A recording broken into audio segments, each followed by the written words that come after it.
All right, this is what everybody's talking about. I'm going to try to break this down because I was actually watching this live. So James Harden gets fouled. It's not a continuation, all right? But James Harden and Brandon Ingram had a couple interactions throughout the game. Harden had got a couple fouls that kind of made that Laker team mad. So what happens is Brandon Ingram pushed Harden in the back.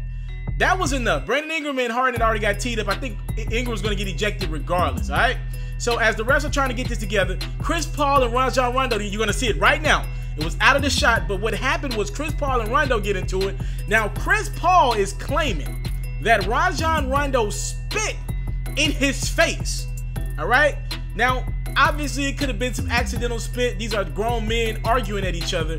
Now, after Chris Paul and Rondo have a little exchange, Chris Paul puts his fingers in Rondo's face and his eye, and Rondo throws a punch. We're going to see that in a second here.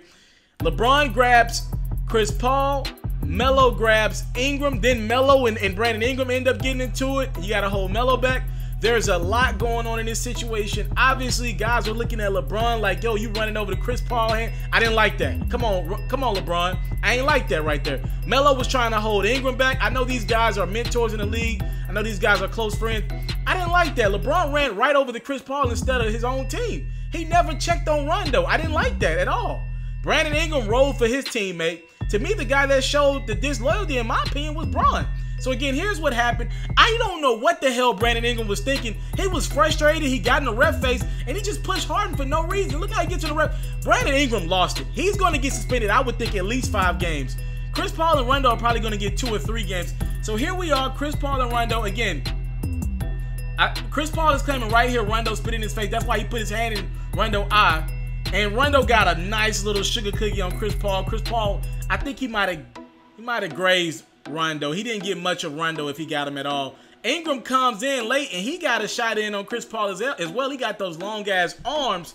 So this was a melee. I think it's worth noting that Paul Pierce during the post game, this was ESPN's game, he did say Chris Paul and Rajon Rondo have never liked each other. Obviously, Paul Pierce was former teammates with Rajon Rondo. He said the two don't like each other. Suspensions are coming from this, ladies and gentlemen. I'm telling you this now.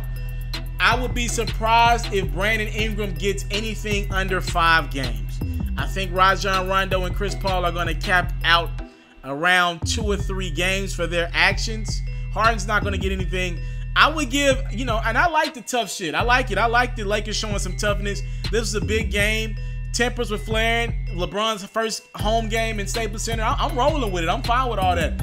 But with Ingram, though, I just think what he didn't make sense. I'm fine with Rondo and Chris Paul getting into it. I ain't mad at that.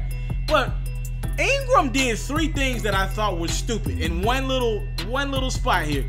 He pushed Harden for no reason at all. Like, he pushed Harden because he's frustrated that Harden got a foul call. That was stupid. Then he gets in the ref's face like he's about to throw hands on the ref, which I don't put it past Ingram. He's a damn silent assassin. And then he throws a punch at Chris Paul. He's going to get 5 to 7 games, ladies and gentlemen. In this NBA, he's going to get 5 to 7 games. I think everybody else will cap out around 2 or 3. But a lot of action here.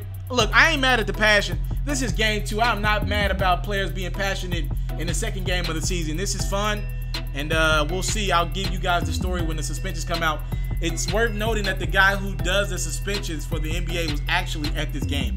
So he's probably going to have those suspensions put together tonight before he goes to sleep.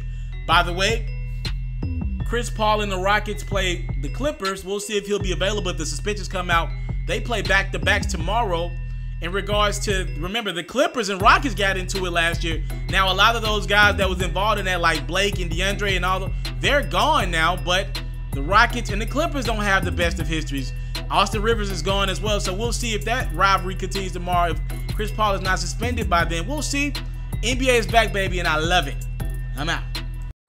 I want to salute you, homie, for building your own thing and doing your own thing, creating your own platform, your own website. I got one life to live out my dreams, and I'm giving this thing all I got. I interview celebrities. I talk sports. I represent the culture. Right now, you're turning up on MrTaliaferro.com, shawty. Yeah.